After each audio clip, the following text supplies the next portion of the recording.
semuanya, Assalamualaikum warahmatullahi wabarakatuh. Perkenalkan, nama saya Indah Cantika dari 10.3. Nah, sekarang saya akan menjelaskan tentang pelajaran fisika, yaitu sumber daya terbarukan air dari kelompok 6.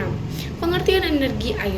Energi air adalah energi yang diperoleh dari air yang mengalir. Energi ini merupakan salah satu sumber energi terbarukan yang paling efisien karena siklus air terjadi secara terus-menerus melalui penguapan dan curah hujan. Energi ini dimanfaatkan energi potensi dan kinetik dari air seperti air sungai, air hujan, air bendungan untuk menghasilkan tenaga mekanis yang kemudian diubah menjadi energi listrik. Dan selanjutnya ada dampak penggunaan energi air. Pengalihan fokus ke energi air sangat penting untuk mengurangi ketergantungan pada bahan bakar fosil. Manfaat utama, bebas emisi, tidak menghasilkan polusi udara atau gas rumah kaca selama pengoperasian. Yang kedua ada sumber stabil. Berbeda dengan matahari atau angin, aliran air cenderung lebih stabil dan dapat diprediksi. Nah, yang terakhir atau yang ketiga itu ada multiguna. Bendungan PLTA seringkali dapat digunakan untuk lahan pertanian dan pengendalian banjir. Manfaatan energi air. Yang pertama adalah pembangkit listrik tenaga air atau PLTA. PLTA adalah pemanfaatan energi air untuk menghasilkan listrik dalam skala besar. Air dari bendungan atau sungai dialirkan melalui pipa sehingga dapat memutar turbin. Turbin yang berputar akan menggerakkan generator untuk menghasilkan listrik. PLTA memiliki banyak manfaat karena mampu menghasilkan listrik dalam jumlah besar dan ramah lingkungan. Contoh PLTA di Indonesia adalah PLTA Cirata dan PLTA Jatiluhur. Yang kedua adalah pembangkit listrik tenaga mikrohidro atau PLTMH. PLTMH adalah pembangkit listrik tenaga air dalam skala kecil. Biasanya memanfaatkan aliran sungai kecil di daerah pedesaan atau pegunungan. PLTMH sangat membantu daerah terpencil yang belum juga mendapatkan listrik dari PLN. Selain murah, energi ini juga ramah lingkungan dan mudah dirawat oleh masyarakat setempat. Dan yang terakhir adalah irigasi pertanian. Air dimanfaatkan untuk mengairi sawah, kebun, dan lahan pertanian agar tanaman dapat tumbuh dengan baik. Sistem irigasi membantu petani mendapatkan pasokan air secara teratur, terutama saat musim kemarau. Dengan adanya irigasi, hasil pertanian menjadi lebih baik dan kebutuhan pangan masyarakat dapat terpenuhi. Nah, yang keempat ada kincir air tradisional. Kincir air tradisional memanfaatkan aliran air sungai untuk memutar roda kincir. Putaran tersebut digunakan untuk membantu pekerjaan manusia, seperti menggiling padi atau menggairi sawah. Walaupun sederhana, teknologi ini menunjukkan bahwa energi air sudah dimanfaatkan sejak zaman dulu. Nah, yang kelima ada energi ombak laut. Energi ombak laut memanfaatkan gerakan gelombang laut untuk menghasilkan listrik. Ombak yang bergerak akan menggerakkan alat khusus yang kemudian menghasilkan energi listrik. Indonesia memiliki potensi besar untuk energi ombak karena memiliki wilayah lautan yang luas. Energi ini termasuk energi terbarukan dan tidak mencemari lingkungan. Nah, yang keenam ada energi pasang surut air laut. Energi pasang surut memanfaatkan air turunnya permukaan air laut akibat gaya gravitasi bulan dan matahari. Pergerakan air tersebut digunakan untuk memutar turbin dan menghasilkan listrik. Energi ini sangat potensial di daerah pesisir dan dapat menjadi sumber energi alternatif di masa depan. Yang ketujuh ada sarana transportasi air.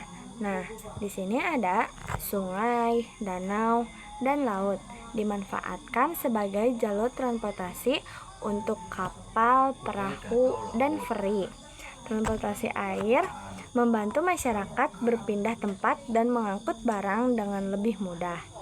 Nah, di beberapa daerah Indonesia seperti Kalimantan dan Papua, transportasi air menjadi sarana utama masyarakat.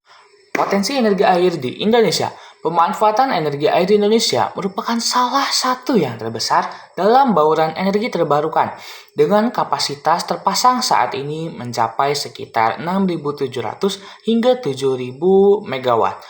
Nah, menurut Kementerian Energi Sumber Daya Mineral, Indonesia memiliki total potensi energi yang sangat masif, yakni sekitar 94,3 gigawatt. Nah, potensi ini sendiri tersebar di berbagai sungai besar dan aliran air di seluruh pelosok negeri. Di antaranya seperti Papua, Kalimantan Utara, dan Sumatera Utara. Wilayah-wilayah ini memiliki debit air yang stabil dan topografi yang mendukung pembangunan PLTA atau pembangkit listrik tenaga air, maupun PLTMH yaitu pembangkit listrik tenaga mikrohidro. Faktor penghambat pengembangan PLTA. Meskipun potensinya besar, pengembangan energi air menghadapi beberapa tantangan. Di antaranya, yang pertama, biaya investasi awal yang sangat tinggi. Dikarenakan pembangunan bendungan dan infrastruktur memerlukan modal yang besar. Yang kedua, isu lingkungan dan sosial. Risiko dampak terhadap ekosistem sungai dan perlunya relokasi pemukiman warga. Yang ketiga, lokasi potensi jauh dari pusat beban. Sumber air seringkali berada di daerah terpencil yang minim infrastruktur transmisi. Yang terakhir, proses perizinan dan konstruksi yang lama, dikarenakan memerlukan studi AMDAL dan teknis yang mendalam. Proses terjadinya aliran air, sirkus hidrologi, air mengalir secara alami dari tempat tinggi ke tempat rendah. Akibat gaya gravitasi, sirkus ini dipengaruhi oleh pemanasan matahari, menguapkan air laut menjadi awan. Presipitasi hujan, menjatuhkan air ke daratan dan pegunungan. Topografi, kemiringan tanah yang menciptakan arus deras pada sungai. Sederhananya, air hujan yang jatuh di pegunungan terkumpul di sungai dan mengalir turun. Perbedaan ketinggian dan jumlah debit air inilah yang menciptakan energi potensi dan krisis yang bisa diubah menjadi listrik.